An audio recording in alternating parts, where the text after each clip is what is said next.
In this video, I'm going to compose a mock draft using only Dallas Cowboys players.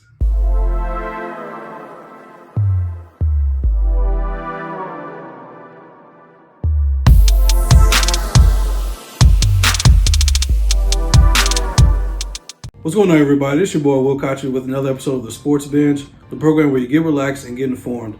So glad you could join me for yet another episode. I'm really excited for this video in the series I'm doing.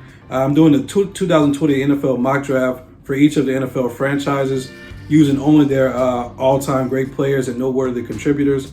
I started the series a few days ago with the New England Patriots, and it got some good reviews as far as like Facebook is concerned. So I'm really excited about the Dallas Cowboys today. So you're going to see all the all-time greats, at least for most of them, for the most part. But I'm really eager to see what your guys' thoughts on it. So I'm just going to get right into it. But before I move further, be sure to like, comment, share, and subscribe to this and all of my YouTube videos to spread the word and to spread the reach. So here we go with the draft. Number one, the Cincinnati Bengals select quarterback Troy Aikman. Not too much of a surprise there because they need the quarterback desperately.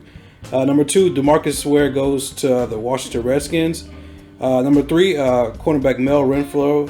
Renfro is taken off the board. Now, as you can see in the notes, the Lions are historically great at secondary, from Dick LeBeau, Lynn Barney, Dick Nitrate Lane. There's so many guys that they have.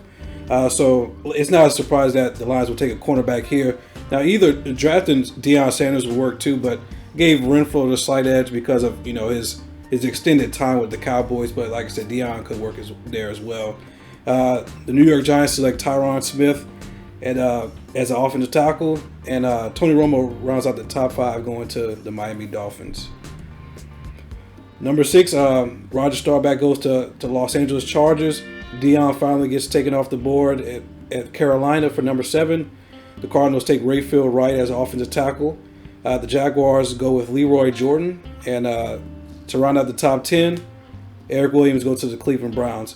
Now for the Jaguars, a lot of people note it's noteworthy about their need at the cornerback position, losing Jalen Ramsey or AJ Bouye, whatever the case may be. But I feel like when you have a guy like Derrick Henry in the division, I feel like you need really run support on defensively. So I feel like that's really critical for the Jaguars, especially when you have DeAndre Hopkins that exited out of the division to go to the Arizona Cardinals.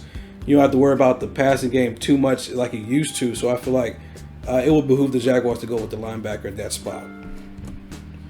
Going to number 11, the Jets take Michael Irvin. And going with the Raiders at number 12, they take Drew Pearson. The San Francisco 49ers take guard Larry Allen. At number 14, the Bucs go with Tony Dorsett, and Zach Martin goes to the Broncos at 15. Now, two notes here. A lot of, there's several needs for the 49ers, but I feel like the interior offensive line is very critical for them. Especially, not to mention that Joe Staley is only getting older. So I feel like Larry Allen will be the wise choice there, despite the other needs. And it works out because he played for them in real life. Number 14, Tony Dorsett, like the New England Patriots running backs, adding a versatile pass-catching back would further diversify the Bucs offense, because you already have Mike Evans, Chris Godwin. They have their two tight end tandem, O.J. Howard and Cameron Brate. So, with Tom Brady, he loves the versatile backs, Kevin Falk, James White, Deion Lewis, wherever, like the list goes on and on. Number 16. Now, granted, the biggest notable need for the Falcons is a pass rusher, but this is one of those best player available type picks with Bob Lilly. Bob Lilly is resume wise, he's the greatest Cowboy of all time.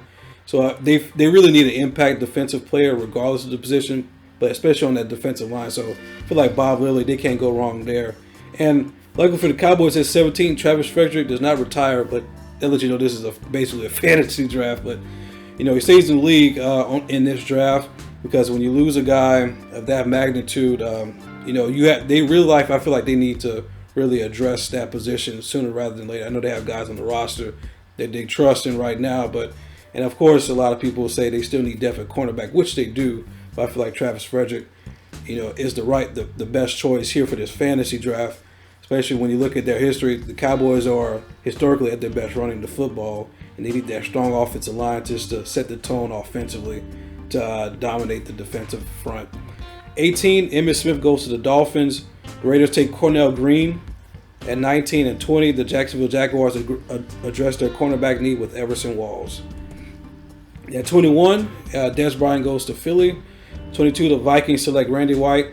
This is and this is the note real quick about the Vikings. They're historically dominant. They're like just the Rams. They're historically dominant along the defensive line. So just continue to trend. If it's not broke, don't fix it. Patriots go with Tony Hill at 23. The Saints take Terrell Owens at 24. And 25, the Vikings take Nate Newton. And this is the last part of the draft. Miami addresses their offensive line need, taking guard John Nyland. Seahawks take Andre Gerard. Chuck Howley goes to the Ravens at 28. Flozell Adams to Tennessee at 29. Jason Witten gets picked up by the Packers at 30. 31, the 49ers select guard Herbert Scott. And to round out the first round of the NFL Draft 2020, the Chiefs select linebacker Sean Lee. And the note I put, obviously, for it goes without saying, the much-needed weapon for Aaron Rodgers, and even more so, much-needed assistant for Davante Adams. Davante Adams is an all-world receiver, but he really needs help from other perimeter players. Now, granted, they do have Aaron Jones in the backfield, but they can only go so much, especially with Aaron Rodgers getting older. Well, there you have it. So I'm sure because the Dallas Cowboys is such a powerful and passionate fan base, I'm going to get a lot of pushback. But I mean, it's all good. I just want to do something fun with this series. Just want you guys to chime in. Be sure to like, comment, share, and subscribe to this and all of my YouTube videos to spread the word, to spread the reach. Hope you guys have a blessed night and be well.